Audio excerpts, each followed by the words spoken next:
right, everybody. Welcome to Children of the Void. This is the reboot. The show originally ran in the earlier part of this year, but the hosts are unable to do it anymore due to professional and familial obligations. So I'm Morgan Rector, host as well of Human Monsters, as I'm sure everyone knows. And I have a new host. Her name is Bonnie Lee. Say hello, Bonnie. Hi, everyone. Yeah, we don't have the stickers that say "Hi, my name is." So, uh, and Bonnie has her own true crime podcast. Tell us about that.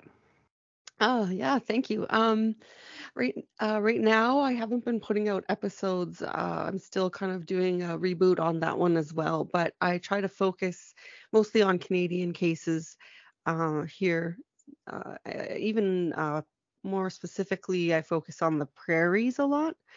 But I uh, all the time in my personal time, I'm always following up on true crime and listening to other people's podcasts, including Human Monsters. And I try to keep current with things that are going on in the courts and in the news as well. So I really try to follow up and read about things and learn about things. And so learning about cases of missing people in general, but specifically children, is really interesting to me. So I'm looking forward to talking about it with you. Yeah, it's interesting. It seems like in terms of national crime coverage, we don't hear that much about what's going on in the prairies. But it's not like that region is untouched by crime. Yeah. Yeah, absolutely. Yeah. Some of it is very sort of similar, repeated uh, crimes, but if you go into a little deeper in the prairies, we have some pretty crazy crimes that happen here. Really interesting stories that really do kind of um, they're interesting to read about because there's so much you learn about the people and the culture and the way people think and how sometimes the crimes that come about in the prairies are kind of unique to our area. Um, I mean, the themes are always the same, but sometimes there is some sort of kind of scary prairies, I call it.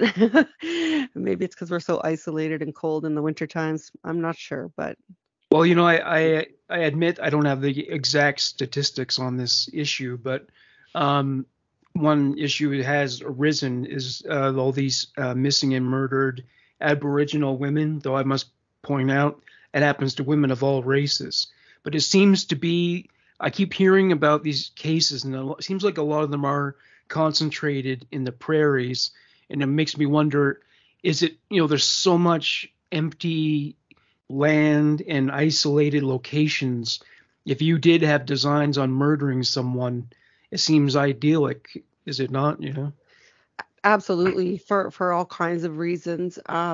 Specifically, the reason we see an increase in numbers in cases like that here, especially Alberta and Manitoba, Saskatchewan, is we have a very high concentration of Indigenous people. So it just follows that, the issue with missing and murdered Indigenous, females, or actually our crime rates in Manitoba are quite high. Um, Aside from that, so like you said, all races, it's something that is kind of across the board for us a problem. But because we have such a high concentration of Indigenous people, we see a lot of the influences that kind of affect that. And one of them is definitely, geography. The space, the open space, the forests, the lakes. We have all of that sort of perfect sort of Yes. geography for someone who wants to be hidden or unrecognized or not sort of observed. But there are other issues that also contribute to those missing and murdered Indigenous peoples that are sort of outside of that as well. And, the more you look into it, the more complicated it gets. And so that it's really difficult to say one thing or the other. But absolutely, I think that our geography plays a big part in the way that crimes kind of happen here and are solved here. It's a little tricky when you have so much open space.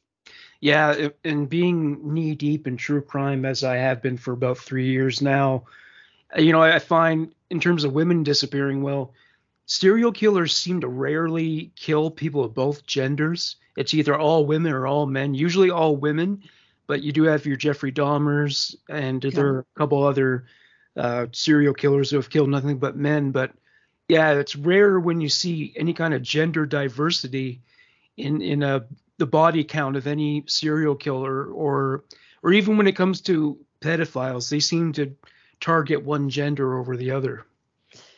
Absolutely.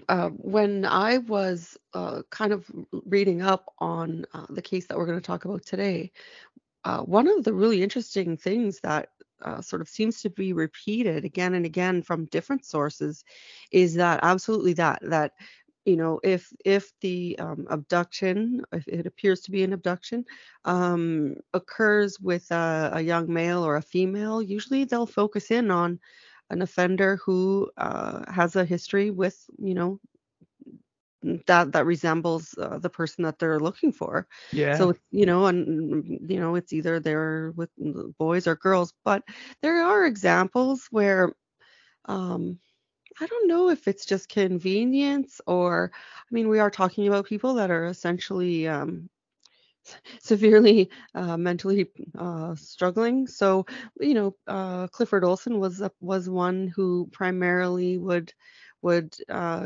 search for young girls, but I think he did murder a little boy as well. that is And true. so, Yeah. yeah, like they can sort of, I mean, we're like I said, we're talking about people that are pretty unbalanced, and so I'm sure they can divert from their usual sort of, the behaviors. But yeah, in general, absolutely, that seems to be the case that they sort of stick to a very similar sort of profile of who they're looking for, and that makes it, in some ways, a little easier for them to be caught because as more and more cases pop up, sort of the circle gets sort of smaller and smaller around them. Well, So yeah, FBI behavioral specialists, they've identified certain patterns, and there's one expert, and I can't remember his name. Is it Jack something? He's the most well-known expert on FBI personality profiling, but he got to a point where he understood it so well he could predict the personalities of the offenders who had not yet been caught. So most criminals really do have this orientation toward pattern behavior, pathological behavior, and use that as a segue to bring us into our case for this reboot episode. So it's about Michael Dunahee. So he was living at the time at in Victoria, British Columbia. In the year was 1991 when he disappeared. Um, so nobody knows for sure if it was an abduction, but what else could it be, right? yeah. He disappeared, and he was 4 years old at the time. He was last seen at 12:30 p.m. in the area of the school playground of Blanchard Elementary School. And they described him as wearing a blue hooded jacket with a red lining and red cuffs, a Teenage Mutant Ninja Turtles t-shirt, multicolored rugby pants, and blue sneakers. And this is apparently one of the largest police investigations in Canadian history, not just when it comes to the disappearances of children, but just in general. It's been because whoever made off with this child, they covered their tracks really, really well. Mm, mm. They Yeah, there just, were so many people involved in the investigation for a lot of reasons, but one of the most kind of uh, sort of jarring ones was that they needed as much manpower as possible because they couldn't keep the tips organized in any sort of a database. And so just the manpower required to do even sort of a portion of what we would do now was exponentially higher because it was just so daunting to sort through all of those tips. oh yeah, I mean, this was This was in the year that the World Wide Web was invented, 1991. So the internet existed, but it was just oriented toward what we call message boards or comment sections now. Back then they called them bulletin boards, and they had email. But again, this was something very few people understood. I think they did have computerized systems in police stations, but as you were saying, they weren't quite as sophisticated as they are now. And they said that they entered a lot of the information into carbon paper. So, Is that crazy? When I read that, I was like, carbon paper.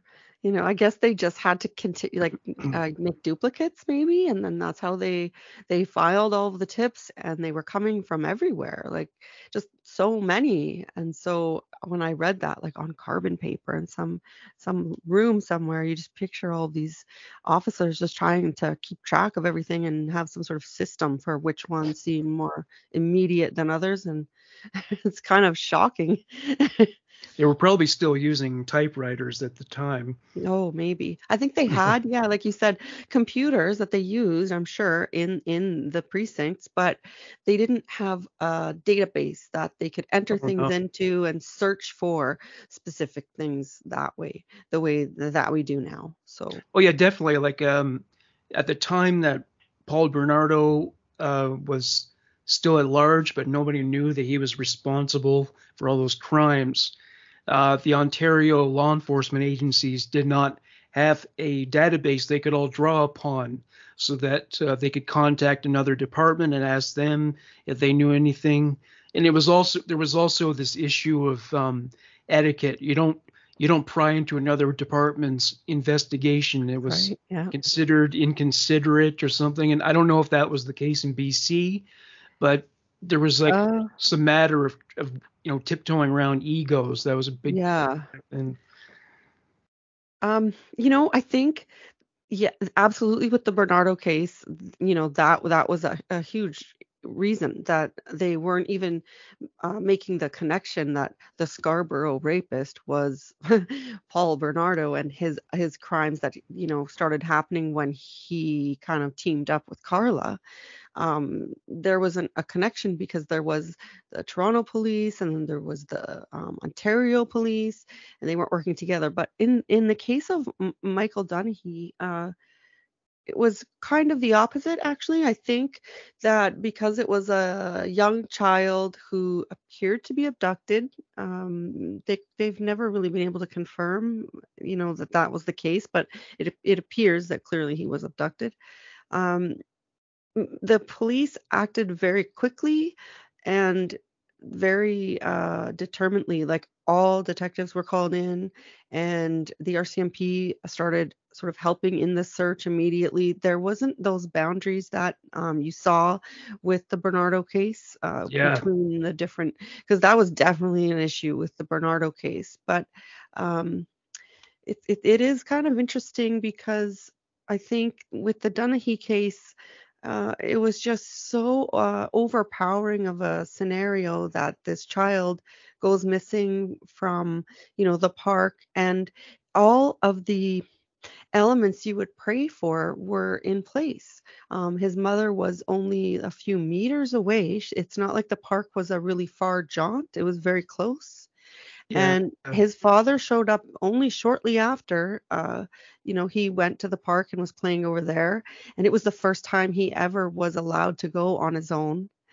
And yet, when his father realized that he wasn't there, and immediately was able to speak with the other parent, with the mother, they started searching for him. And then people on her Hellcats team, the team that she was there to play with, they all jumped on it immediately as well and started searching for him and asking everyone if they saw anything. And then it kind of led out into the other players. There was other teams participating at that same I call it a facility. It's not. It was a park. And those teams, when they started hearing rumblings about the missing boy, they also stopped their games and came and helped as well. And then the police were contacted when they kind of resolved where he's not immediately around here. And then the police Yeah. took it out of the gate. The police took it very seriously. And in those days, this was 30 years ago. And so we forget that, at that time, they didn't have Amber Alerts. They didn't have any of those sort of systems. And that was the time that, when you hear true crime stories, from the past, even though it seems to me like, oh, the early 90s, that's not that long ago, but I forget my age, I guess it is. Um, you know, they would just tell parents, "Oh, he'll be back. He's a young kid, probably just took off with one of his little friends, and he'll be back soon. I'm sure we're gonna find him. Don't panic." They actually jumped on it 110% right from the get-go. So you couldn't ask for a better scenario. There was so many people searching for him. They were searching immediately. They were canvassing everyone in the area to see if they saw anything. And this little boy disappeared in the middle of the park, and nobody saw anything at all. It's crazy. It's Well, almost yeah, that's one. unbelievable. Yeah, the disappearance of a child is one kind of crime where they don't procrastinate. They don't take their sweet ass time. And that's Yeah. because the phone's ringing off the hook. The whole community's freaked out. Everyone who has children, they get paranoid and Mhm. and worry, and they don't know Yeah. if the person's still at large. Um, Yeah, it was kind interestingly, of though, it was a kind of a unique in this scenario, just in that it was only within a very short amount of time. They didn't sort of help them look for him for the afternoon. They jumped right on it, which is what they would do now. But in those days, wasn't always the case. oh Sometimes yeah, they would be a little slower to react, thinking he's still a little boy. He's going to turn up. He's here somewhere. Someone would have seen him if he was dragged out of the park. Someone would have seen him, but they didn't. They were actually really responsive, and so I mean that on its own is good, and all of the responses from everyone around was just really immediate, and so I find it sort of baffling. It's almost like he really did literally disappear into thin air. oh yeah. It was an interesting little tidbit too. Is that in 2013 there was a man who lived in Surrey, British Columbia, and he looked very much like an adult Michael Dunahee. And they did test his DNA, but they confirmed that it was not him. But they just and he said he has no memory prior to grade one. So, and I know sometimes kids that get abducted, they will actually be kept alive, and their names will be changed, and Hmm. the kidnapper forces them into this whole new life. Like, do you remember a TV movie called "I Know My"? Excuse me, I know my first name is Steven. Oh, was that, yeah, the Stainer case? Is Yeah, that the same? Yeah, Steven. he had the two boys. Yeah, Steven. Uh, I just did a case about his brother, Carrie Stainer. Yeah, Yeah, but yeah. Steven Stainer was abducted. He was kept alive. He was given a new name, um, just so this pedophile could keep him around. Yeah. Um, but nobody knows if that is the case. But I don't see how it could be anything else. Um, Yeah. The other boy, I think they openly stated that he was assaulted, and that was a regular thing happening, where I think Steven just didn't want to talk about it. I don't know if he ever confided with his parents about what happened, but yeah, he didn't. There was no confirmation for the public that way, but you kind of just assume in your mind, you kind of know. yeah, There's I mean, I, only I don't want to be pessimistic, but at the same time, like, Michael Donahee's parents are still holding on to hope. That they think like he might still be out there, but um, I don't know. I think that by now he probably would have gone back to Victoria Yeah. to reunite with him. So It's interesting. Yeah, that's one of the things that, looking into the case with him and hearing about his family, Crystal and Bruce. He had a sister as well. His sibling still runs that event that they have every year. And, I think they, there's his sibling, their daughter, I think she's a little bit more cautious about, how she feels about what's happened. But I don't know that his parents ever really sort of gave up the hope and thinking it's possible he is still alive. I guess in the face of no information, that's just where they want to set on. So The only possible lead that they've come across in terms of determining how he was abducted or who did was that someone says that they observed a man in a van interacting with a little boy at the time right, in yeah. that spot. I think it's very interesting. I, I guess what sort of people have settled on just depends on the person. I think a lot of people sort of who were investigating the case said that just turned out to be, I think from the way I understand it, it was a younger child that was that witness. It was a child, not an adult. And the more that they sort of questioned the child, I think it was a little girl, but I'm not sure. The more that they questioned her and spoke with her, they sort of came to the conclusion that she was just this little girl, could see everyone was so concerned and maybe was trying to sort of help out. Um, and they just felt that it wasn't really very credible. But then other people have said that um, aside from her, there have been other people, individuals who were seen driving a van who they felt, even one person said they saw someone driving a brown van that had a small child in it that looked like he was trying to Yeah. bang on the windows. So it's kind of, I'm really unsure about that particular possible suspect, because it seems like it is a possibility. They weren't able to locate the person or locate that van, but I don't think that they were absolutely able to rule out that that was a sighting that occurred. I think it was just something that they just couldn't. That lead didn't take them where they wanted to go.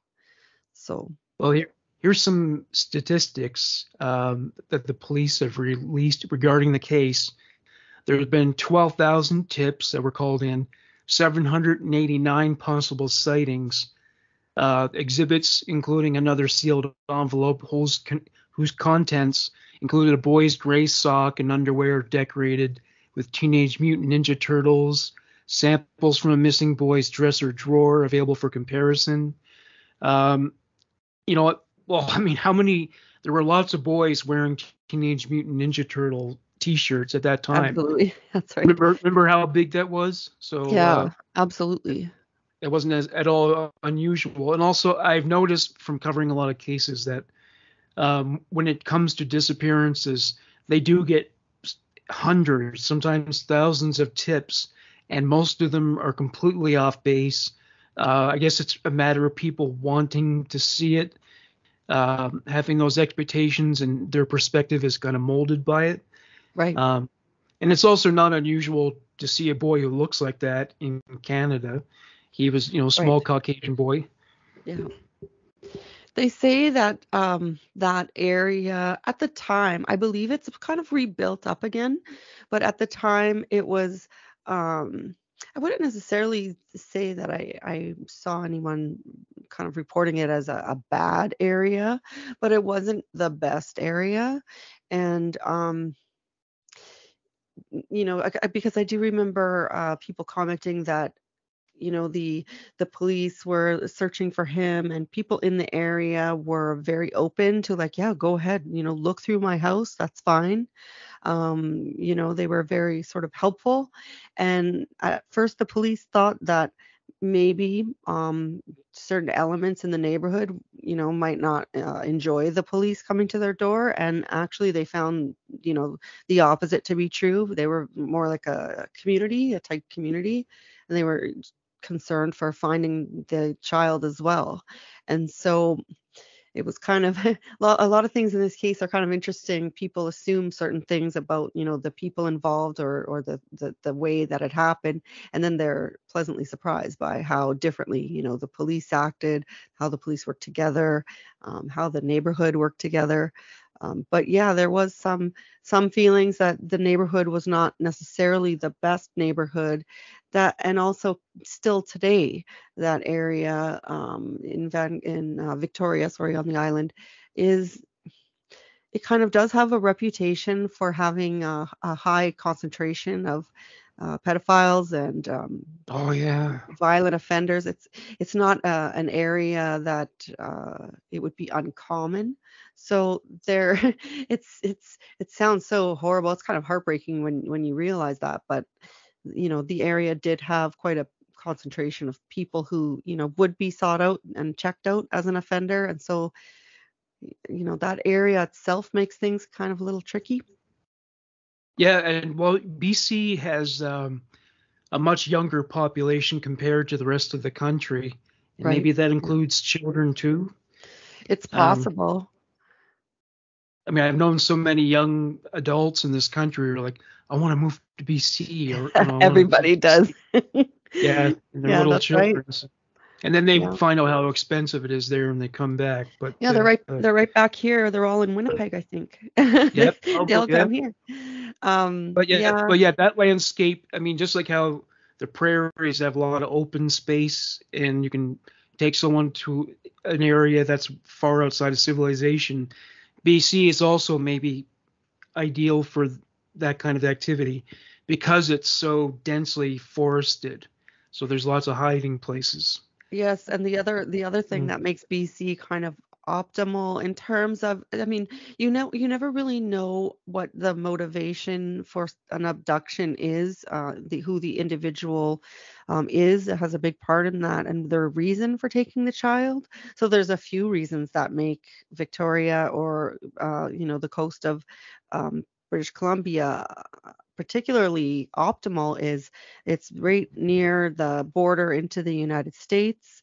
And if you are taking the child out of the country, you're at like the one of the larger points that would be, easy for air travel on a boat or a vessel, ferries.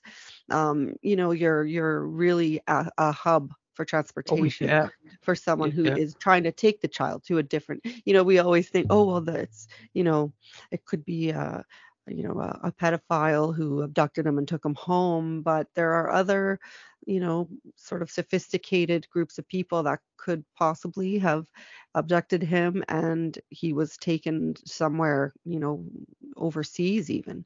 And that's the perfect spot for someone who wants. Manitoba would be a bad spot.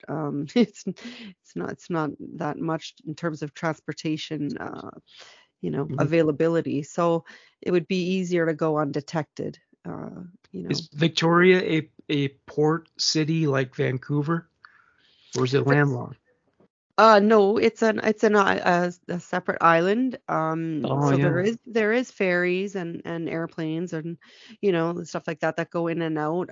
It's heavily traveled, but Vancouver would definitely be the hub of transportation. But if yeah. he's on the island and he can be brought, they did close down the ferries or warn the ferries, I think, fairly quickly once they realized he was missing. But I mean, fairly Probably too quickly. late. Look how quickly he or she grabbed the child. Like no one saw it. It just was like a snap, gone. So they would all, I'm assuming, also gone on the ferry pretty quickly as well. Yeah. Well, one theory is that the kidnapper must have been American because this case was publicized across the country. It was a Mhm. federal investigation because kidnapping is a felony. That's right. Yeah. So maybe he was an American who just came up here briefly to take a child and then went Hmm. back to the States. Yeah. Very sort of seems to me, either just very sort of on the spot thinking, really, really sort of just I'm trying to think of the word. Really impulsive, saw the child, the situation was just perfect, and a person who maybe thought about it, in their Yeah. mind, in the past, just acted impulsively. That's a possibility, but the other possibility is a very sophisticated person or persons. There was even one of the people who worked with the FBI who kind of got involved in the case because it was a child, even if it was in Canada. The FBI was helping out, and it seemed that there was a few people saying that one of the agents really felt that whoever was involved in this would be, someone who would have been stalking him for a while. Um, I don't know about that because, this was the first time his mother let him go to the park by himself unattended. So this was not a common thing that was occurring week after week as she went to play games or whatever at that park. So, but to get a child that quickly, quietly, and unnoticed amongst so many people seems to me like someone who would be very sophisticated. Um, but you just don't know. You never know. You think I, about all the things, then the ways that it could have happened, but really it just seems like it was so quick. do you remember a case I covered about a pedophile and murderer named Wesley Dodd? I remember listening to that episode. Yeah. Yeah, he was active in the Pacific Northwest. I'm not sure if he was active at that time, but who knows? Maybe he Yeah. might have gone over the border. Absolutely. And there was some Um, other people. Uh, there was that fellow, his name was Vernon, Vernon Seitz or Sitz. I'm not sure if I'm pronouncing it correctly, but he was kind of an oddball character. And he was meeting with his therapist, well, I think it was a psychiatrist actually. And he kind of uh, made her very uncomfortable and was saying things about, he fantasized about children and things like that. And he was also uh, kind of on the way out with that particular psychiatrist because apparently he was very racist and ignorant, and she just found him really unpleasant. And she was finding it difficult to treat someone who, you really just personally don't like. And so she tried to yeah, separate it. But towards the end of their meetings, he told her that he had killed a child in the late 50s. And it was kind of, for her, she was kind of, that was her last sort of meeting with him, and I think she had made up her mind that that would be it. And I guess he had passed away, in the meantime, just of natural causes. But in his home, they discovered a lot of child pornography and things like that. And he kept information about missing children, that dated back into the 1980s. And one of the posters of Michael Dunahee and a map of somewhere that they didn't know where it was. I think it was a park somewhere. Was in his belongings as well. And for a while they thought it's possible he was involved as well. hmm. I don't know if that ever really went anywhere. I don't think he was actually named an official suspect or anything, but there was people like that where, without any evidence to go on, you just you don't really have a way of eliminating anyone or including anyone because there's nothing really sort of concrete. They don't have the DNA or things like that. I think they do have Michael's DNA on file, and so if his abductor, if you're assuming he was abducted, didn't leave any DNA anywhere and never had to submit DNA, then I guess making that connection would be difficult as well.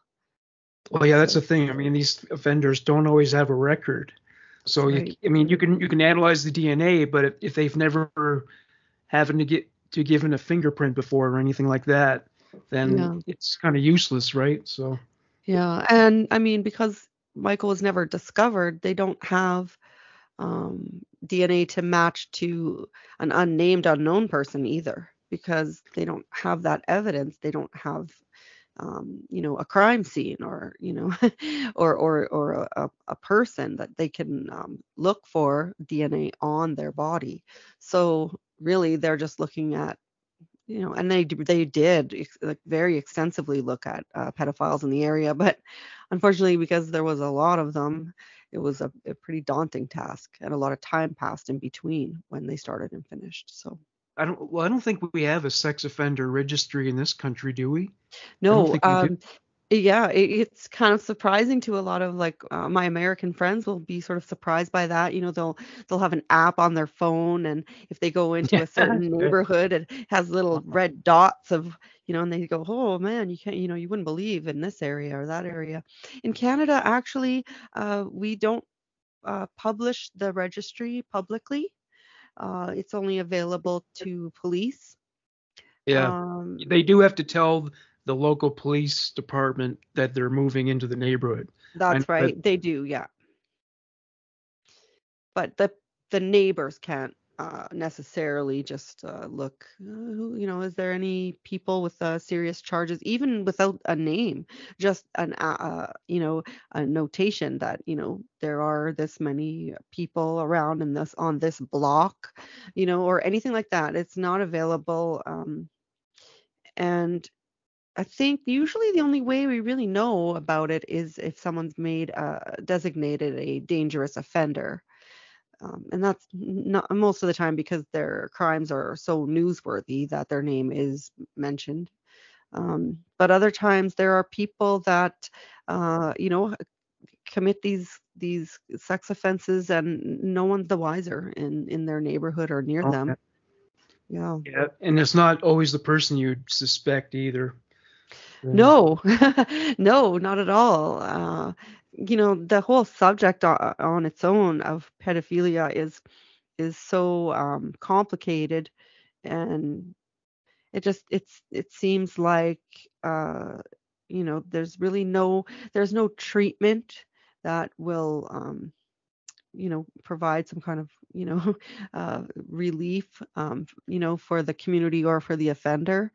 You don't hear of a lot of pedophiles that used to offend and now don't have that urge anymore. It's just something that is wired up Yeah.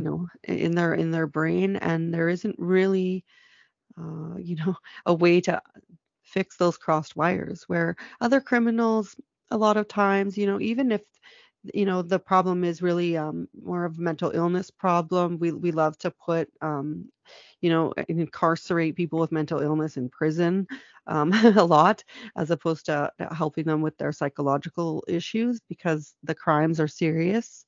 um, but usually with work and social supports, medication, people can sort of see their way through to the other side and live somewhat of a normal life. Some can't, but some can.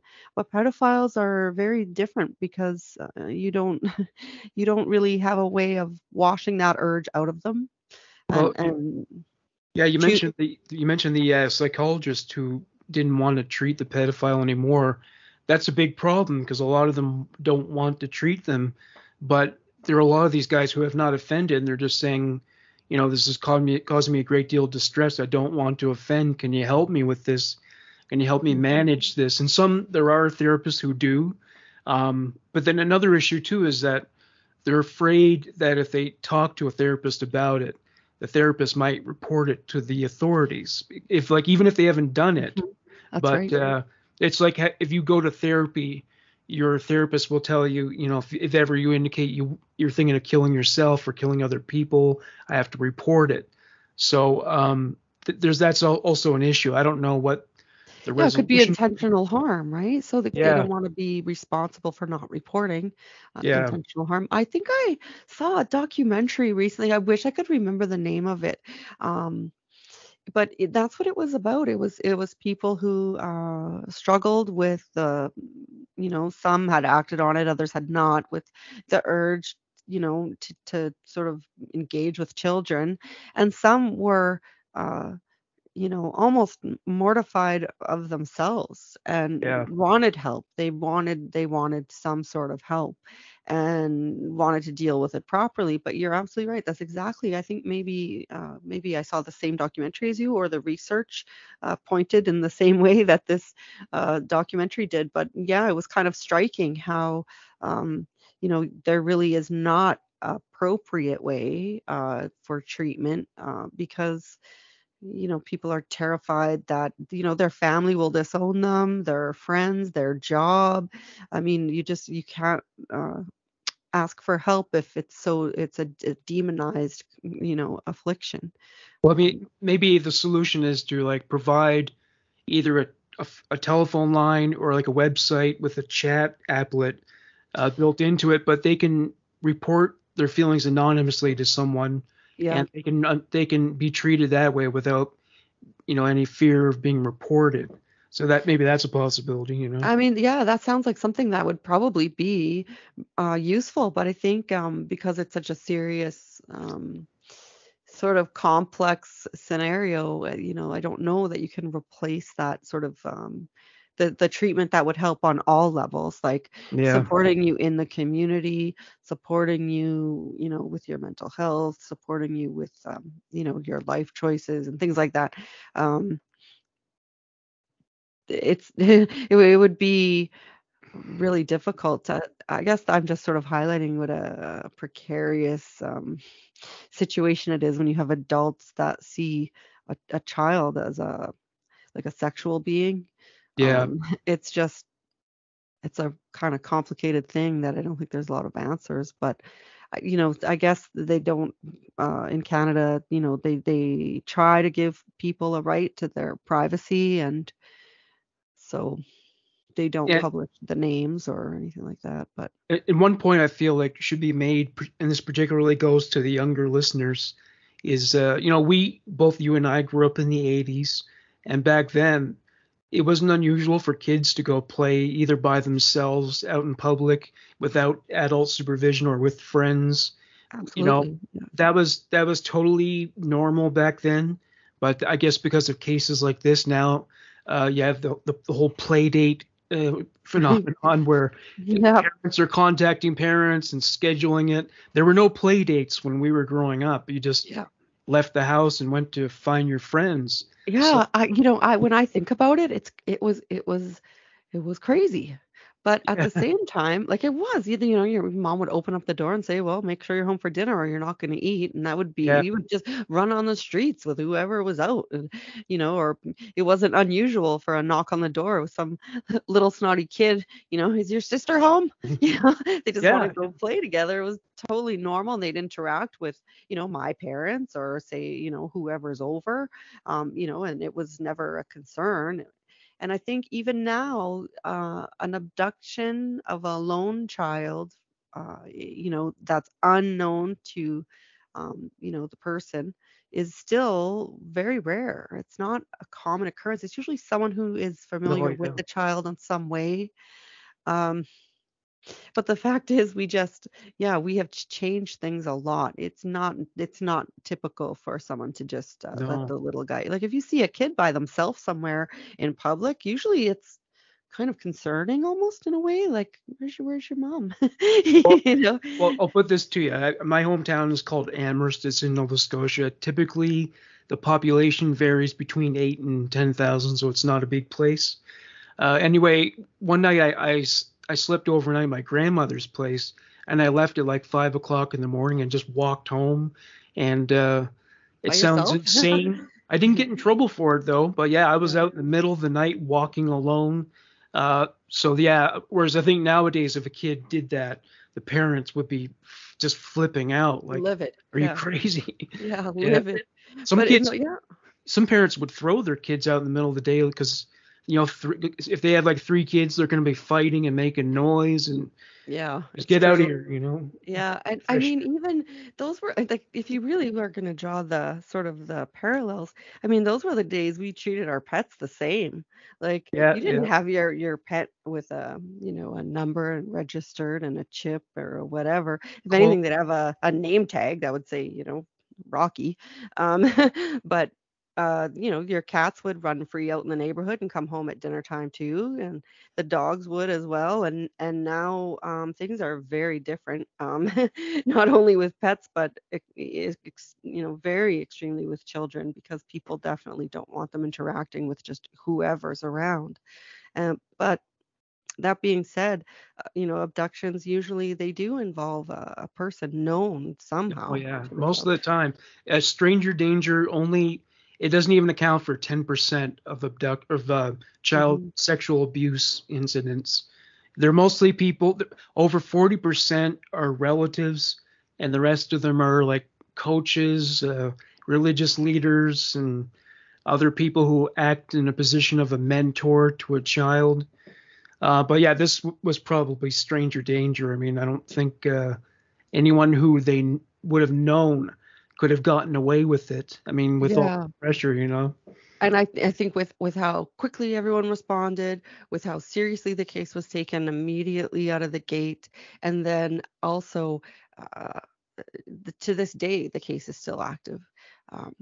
People were brought in who were friends and associates of the family, and they were hypnotized. They were questioned, multiple times. At some point, something you would think would give. There'd be that one, you just need that one sort of little thread you can pick at that will unravel the, the whole thing.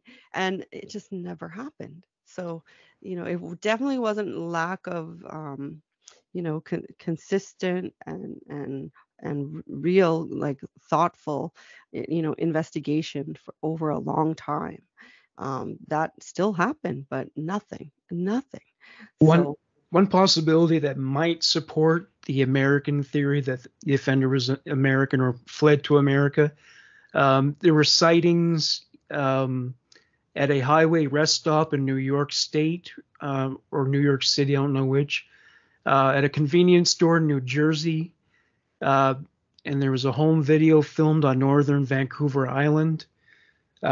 So, I mean, certainly it would be wise of the offender to go that far afield to avoid getting absolutely. caught, because I mean, pretty much we're at a point in our society that's the biggest taboo. I mean, Mhm. child sexual abuse is it's displaced murder from the top of Absolutely.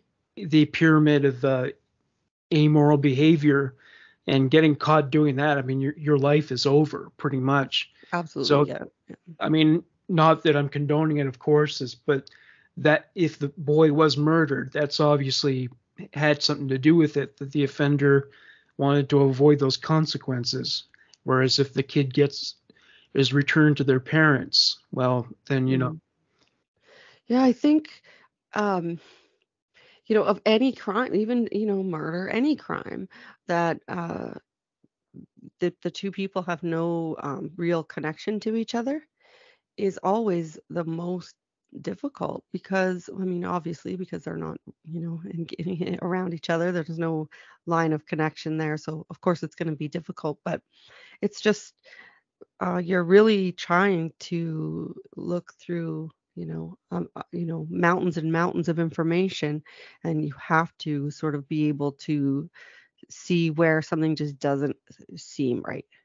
Yeah, And it's just it's like a giant crapshoot. If someone's just shot for no real reason, uh, that can go back to say gang violence or just personal issues between people. I mean, it would be so difficult to sort of isolate, without CCTV and DNA and all that stuff, who else is involved. well, you know what? One thing that pedophiles have in common with white collar criminals is that they're methodical, they're organized, they know the consequences, so they plan these crimes out very, very carefully. So it's possible maybe this person either knew about this boy or maybe just put everything together so that, you know, the first kid that he would abduct, he would put a plan into motion. But I mean, it's just like even when you take into consideration the whole industry of child pornography, these people are experts on internet related technology.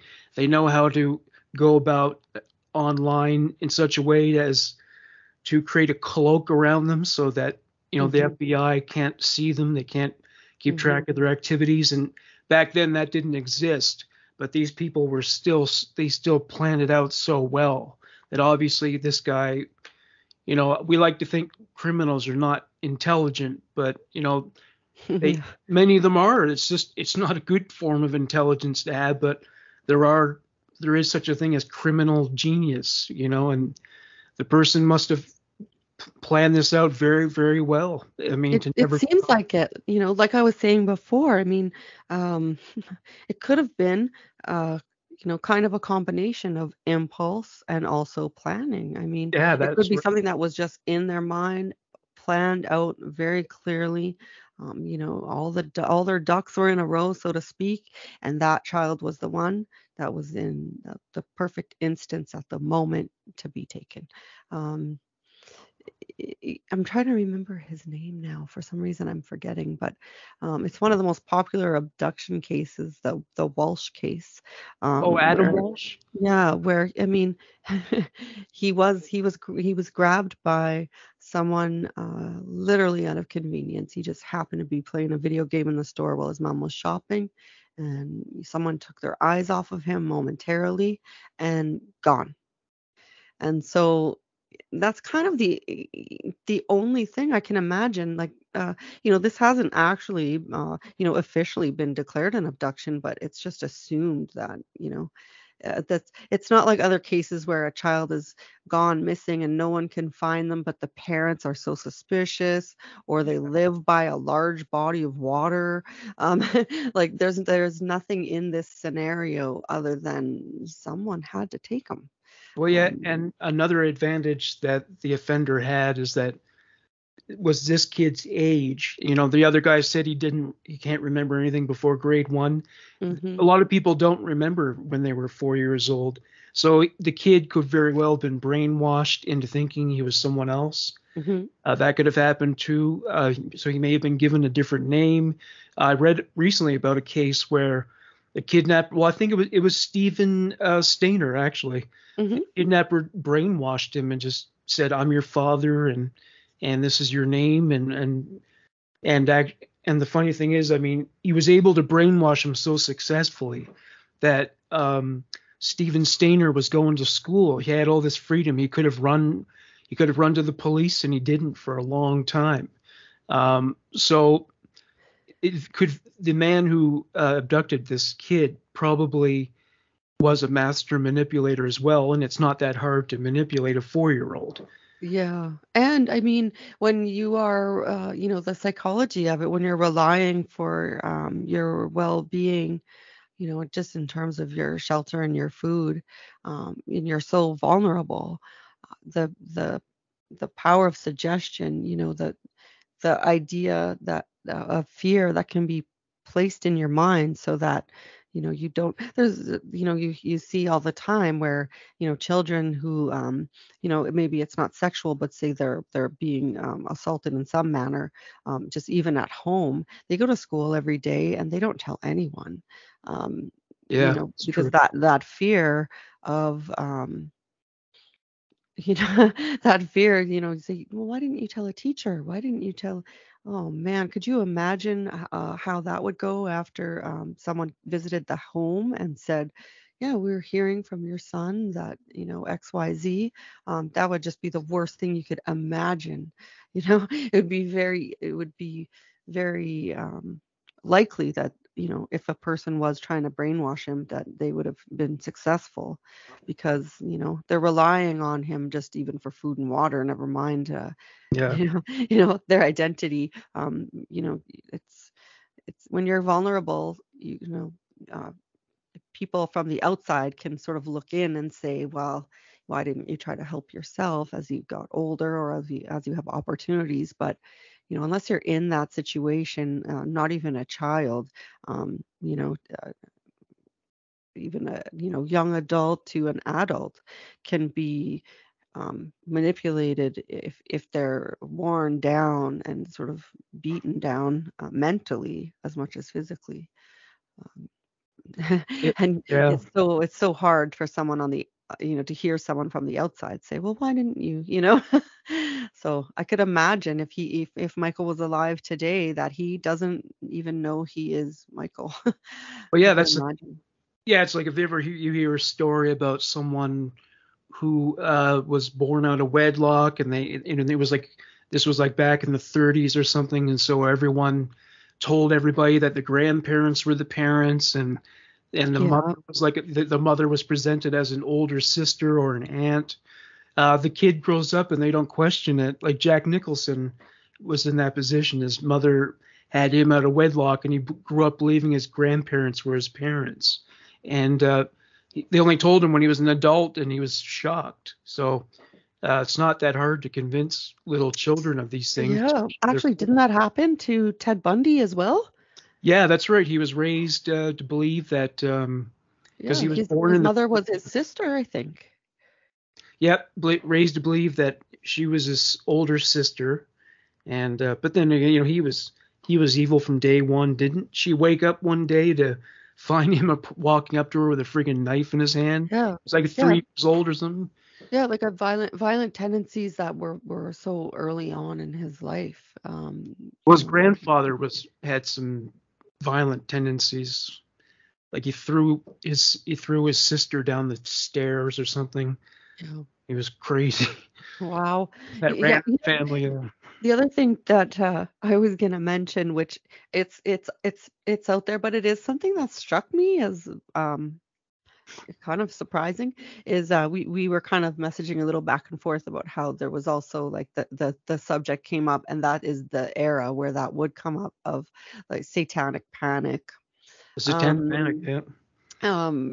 and every time you hear about a case where people are thinking, like West Memphis 3 or cases like that where people, say, oh, satanic panic, and then it all turns out to be, total BS in the end and silly to even consider it. Um, the thing that kind of surprised me was reading an article. It might have been a person's blog, but they were pointing out that there were sort of coincidences about the rumors of satanic cults tied to the case, and that um, he disappeared on what they call Palm Sunday, which is 7 days Mhm. before Easter. And the school playground that he vanished from is 7 streets from Easter Street, which is kind of, Oh boy. conspiracy theory. So of all of this, I'm thinking, yeah, this is silly. But um, a major holiday for the satanic cults was the Feast of the Beast, and it would call for a bride to be delivered to Satan, or a sacrifice of a child. And it occurs I think they said in the blog it was like every quarter of a century. And the date of that holiday is March 24th, 1991, which is the date that he disappeared. And I thought, okay, well, whatever, conspiracy theories, if you align, if you align, everything correctly, you can get them to sort of fit in. But there was a young lady from Victoria who was abducted for that perfect, but like she was abducted for that purpose. And she was kept and abused before, they had the I guess the seance or whatever. Yeah. And she escaped. And so I think, and they talk about a book that she wrote called Michelle Remembers, which I'd be interested to read. But it just kind of was surprising to me that, they also had pointed out that, in Victoria, on the island, there was a young woman that was sort of taken for this satanic group that lived in the area. And, you know, um, I don't know. It just kind of surprised me. But there is apparently talk about, I'm sure this is going way out there, but there are some underground tunnel networks that exist under the city that used to be used to transport coal and then smuggle opium in the old days, but that tunnel system still exists. Um, and so there's like, it was, it's kind of silly, but it definitely did have a little bit of it's just sort of gave me a moment of pause when they actually had discovered that a young woman was actually abducted for that purpose, in that area. I'm sure they're not related, but it was just interesting. It was interesting coincidence, I guess you'd call it. Yeah, yeah, for sure. Well, then again, one of my cases, the Sexton family, Ed Sexton Senior or Junior, I can't remember, but I mean, he performed these satanic sexual rituals where he raped his own children. So it's not like it was just Satanists who were involved either. Right. And wasn't it Abraham in the Bible who was told by God to sacrifice his son? I think that was him. Right. I'm not really versed that I'm not a well in the yeah, Bible, I'm but not a that sounds theologian. familiar. Yeah, so yeah, there's a lot of talk of that in the Bible too. Anyway, one thing I want to do before we go, there's a couple of documentaries on the subject of, well, one is about incest, but it also deals with pedophilia in the general sense. It's called Incest: A Family Tragedy. You can watch it on YouTube, and it's interesting because they show these pedophiles talking about their crimes in very sober, logical ways. It's really weird. It's kind of chilling in a Yeah. way. It would They're be just difficult to watch, I bet, but I probably would watch it. It would be difficult to get through, yeah. though. Well, I mean, normally they just deny it, deny it, deny, but they're Mhm. talking about it because it was a support group where where they came together and just talked about remaining in staying away from children, not offending, supporting each other in that. Um, so that's a really good documentary. I've seen that a few times. I And can then imagine, the people making that documentary must have had moments where they were kind of in disbelief of what like what they were catching on video of well, actually, those kind of conversations would be difficult to get people to have in front of a camera, much less in private. well, the guy So was pretty fair, actually. I mean, he didn't take the Geraldo approach where you're just going to yeah. harangue them and tell them what terrible people they were. He wanted them to be honest, and he wanted them to feel comfortable with opening up about it. So Yeah. he was polite. He didn't approve of it at all, of course. But yeah, I think it's a balanced documentary. It doesn't force a point of view on you. So Yeah. I respect that kind of journalism. Yeah, There's another one, absolutely. Yeah, and we were I talking agree. about manipulation. There's a documentary on Netflix. I can't remember if it's just one episode, like a film, or if it's a series, but it's called Abducted in Plain Sight. Have you seen Right. that one? Yeah, yeah. Yeah. So anyone who hasn't seen it, this family meets this man who is just a master manipulator, and he actually convinced the parents to allow him to sexually abuse their daughter, even after they found out that he had done it before, and he had sexual liaisons with the parents. Like somehow he cast a I spell over this. know. It was the craziest thing. I almost like didn't believe it was a real documentary at some It points. it's baffling. Yeah, I know. It is really baffling, especially considering usually if you hear stories about, say, family members that are kind of looking the other way, involving their own child being assaulted by someone, you have a vision of, oh, they must live in poverty and have, sort of terrible morals, maybe addictions are involved, or, mental health problems or something like that. But the shocking thing watching that documentary was that these people were your average everyday, real naive, Oh basically, yeah. just so naive, mom and pop, average American couple. There was nothing about them that would spell out like irresponsible or anything like that. And so it was very shocking listening to them talk, but it just made the larger impression of how manipulative that fellow was to be able to convince them to hand over their daughter. And then Yeah. he had an affair with the wife for a while, and I think she came back home, and then there was a tryst between him and the husband at some Yeah. point. Yeah. The uh, husband was completely straight, and yet he somehow manipulated the husband into engaging in homosexual acts with him. That was yeah. astonishing to me. Yeah. This- And all just convincing him that it was just, you're just helping me out or something. I don't even remember all the details of it, but it was kind of shocking, but that's how persuasive he was. yeah, I'd highly recommend that one for sure. There is a Facebook page called "We Will Never Forget Michael Dunahee." Uh, as the time that I read an article about it. It had 6,210 members. Probably has a lot more now. But anyway, it's run by Caitlin Dunahee, his sister, so Hmm. that's worth checking out. And I'm going to post a picture of him and some relevant information on the Children of the Void Facebook group. So look out for that. Yeah, that I'm excited to see that. I think the Facebook group is great because they share a lot of information. You'd think there wouldn't be a lot to update, but they share a lot of photos and people who share things. Just even support for the family and stuff like that. It's an interesting read.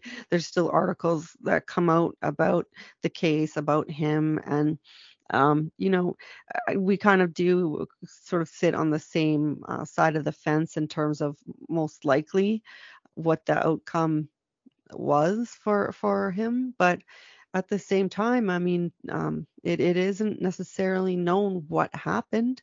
The possibilities of him being alive and seeing through to adulthood seem very unlikely, but unfortunately, maybe we've just spent too much time delving into true crime.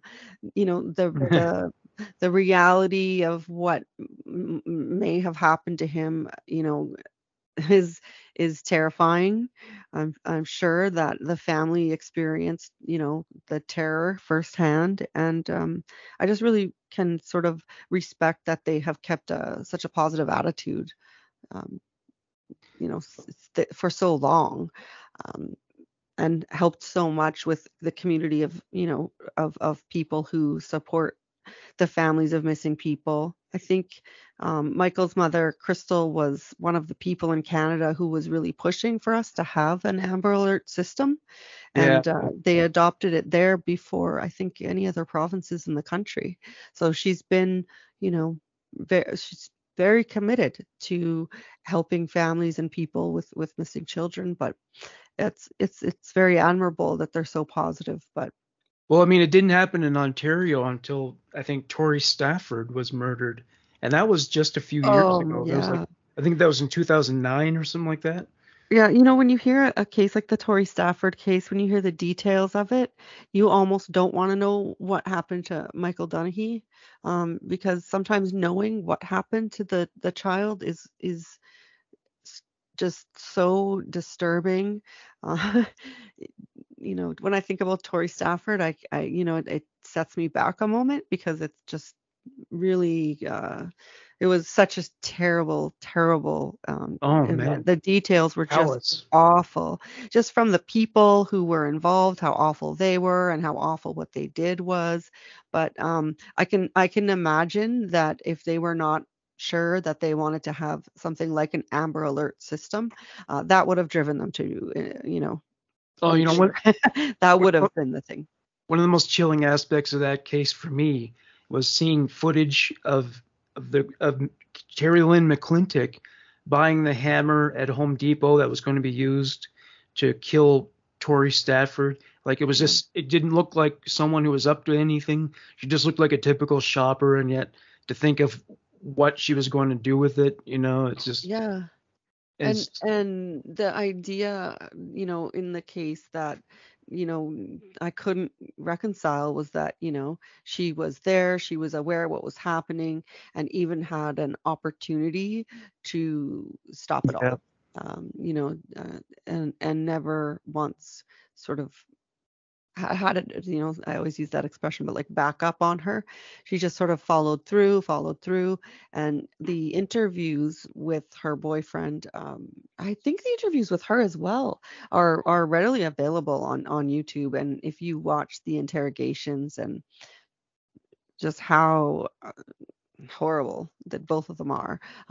It was the same interrogator, I believe, in that case that did the interrogations on Yeah. I two posted other. Oh, did you? on Yeah, there was the YouTube two other channel. big cases where that interrogator worked on, and he's very effective. But oh, those people are just you can't help it but just be like these are the scum of the earth, just the worst. So Not that I yeah, want to make, not that I want to make any parents paranoid, but I mean, childhood is the most dangerous point of your life because you're never that vulnerable. Well, I mean, to a lesser extent, I guess, when you're an elderly person. But Yeah. children are just they're very vulnerable, and it's unfortunate that that's the age when a person is most likely to suffer abuse, because it's easy to victimize someone who's smaller than you and less worldly than you. Yeah. So I mean, that's It is. I don't know how parents can raise their children and not be driven crazy by that reality. Yeah, But I guess you I just think it is. It's bad, and I think it's also that knowing that, if it does happen, chances are very high it'll be someone that or yeah, yeah, someone your child interacts with, makes you feel suspicious of everybody. The only sort of comfort that, you can take from it is it doesn't happen. Um, the scary boogeyman that jumps out of the trees and grabs your child doesn't happen as often, as you would think. It's usually more, you know, um, families are, splitting up, and one parent has custody of the child, the other parent doesn't, and they disappear and things like that. Often it's that, but it doesn't. Take away the fact that there are still these people who prey on children for, sometimes it's for a sexual need, other times it's just for just to abuse someone. And like you said, children are very vulnerable sometimes in their own home. They can be, subjected to pretty serious abuses, and it's, just because you're a little kid, it's like people can sort of get away with a lot more. yeah, And totally. it says a lot about the offender. It Yeah, says a lot about. absolutely. That's why I think that it's so important that, even though the economy's bad, and and we're all sort of getting more and more sort of pessimistic with the way things are in the news and things like that. I think that we have to always sort of stay vigilant and focused on the fact that we need social supports for people. You can't leave, especially children or older people, their vulnerability. Even during COVID, it was very apparent that, older people, people in bad scenarios domestically, and kids, they were the ones that suffered the most. And having social supports for vulnerable people the is just so important. It's something that, we can't just be, oh, social workers, they're all fuddy-duddies, or things like that. We shouldn't be spending tax money on that. I think having supports for people that are vulnerable, and are being taken advantage of because of that vulnerability, is so important. um, Yeah, and Unfortunately, like with this case, it's so hard to say because we really don't know what happened. And so you just can't help but be washed over with all of those thoughts. yeah, I mean, and there more resources should be allocated to prevention as well. I Like I was thinking, agree. somebody posted something on Facebook a day or two ago about, remember the block parent thing? People would have little sign out. Yeah, and you'd put a little sign up in your Yeah, window, and that's where you're safe. that's what, well, presumably, but I mean, maybe the reason we don't see that anymore is because like some child molester put that there to Hmm. give a child the impression they'd be safe, and then ended up abusing that trust. That Hmm. must, maybe that's what put it into it. Absolutely, adults that are in a position of trust with children is exactly where, those types would want to be. You see it all the time. People that are coaching in athletics or working in schools, or those are, places where, unfortunately, you're going to find, the types that are going to want to have access to young children. So yeah, the block parent thing, it was a good idea, but in practice, I think you're right. I think there probably were some problems. Yeah. Well, on that note, I think we're good. Please, everyone, check out the Children of the Void Facebook group and the Michael Dunahee Facebook page. Thank you all for listening, and thank you, Bonnie, for joining me this week. Thank you. It was a very interesting conversation. Thank you It so much, was, yeah. Morgan. Yeah. Right. All right. Take care. Take care, you too. Yeah. Bye bye.